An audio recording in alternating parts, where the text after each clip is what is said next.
when you said you know of stories of people that died behind cocaine, how did that impact you when you saw people dying during that time? And did you ever fear for your life and say, you know what, this just ain't the game for me? Or like you said, was you just about dying for it? Well, you know, for a while, you know, it was supposed to be a kidnapping thing out for me. Mm-hmm. You know, people were saying that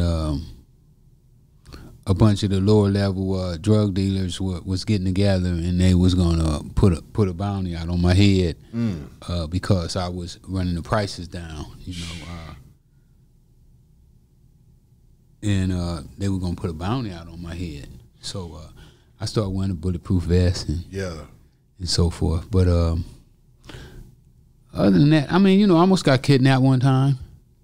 Talk to me about before the kidnapping, the mind state and the paranoia you had to deal with at that time. Well, I wasn't really paranoid in the beginning. You know, it wasn't like, you know, in our neighborhood, people get killed all the time. Yeah. You know, that's a way of life. You know, people get killed. I know first time what was that? I saw a guy get killed over $1. You know, but it wasn't, the guy said it wasn't $1 that he killed him for, it was the principle. You know, that he was trying to beat him and then got tough. Yeah. You know, so, you know, dying was something that, you know, we'll see people get killed in LA all the time. You know, it's nothing new. So it didn't really I wasn't really afraid because in LA, you could just be walking down the street and somebody would pull up and shoot you. So I wasn't really paranoid about getting killed. I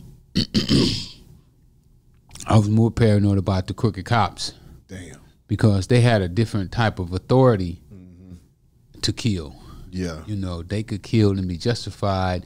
You know, most of the brothers in the street, if they kill you, they're going to try to duck and do it. And, you know, but here these cops could pull up, you know, broad daylight, handcuff you, take you away, and do whatever they want to do. So they more frightened me than anything else. I was never really worried about.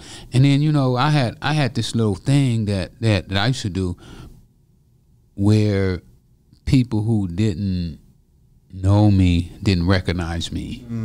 I mean, even right now, people still don't recognize me, you know, because you know, I don't fit the normal drug dealer image, you know. Like, I like wearing old clothes, you know. I like dressing down. You know, I don't wear jewelry purposely. You know, I purposely don't want any gold on me. You know, I don't want people to know how much money I got. You know, I would rather have money and look like I don't than to look like I have money and be broke. Come on now. So that's the image that I always pursued. When them folks tried to kidnap you, how did that impact you? And did you realize then that it was real? Well, yeah, it did. It did. It let me know that there was people out there that knew who I was. You know, because I was under the impression, nobody really know me. You know, I'm just a little small drug dealer. I might have $100,000, $200,000. It ain't no money, you know, really. But what I realized is that when I had $200,000, somebody in my neighborhood who had a great job was making $250 a week. Yeah. So they would never save $100,000. Yeah. You know, a house in my neighborhood at that time was $40,000, $50,000. You know. Yeah. And now that same house would cost you $700,000. So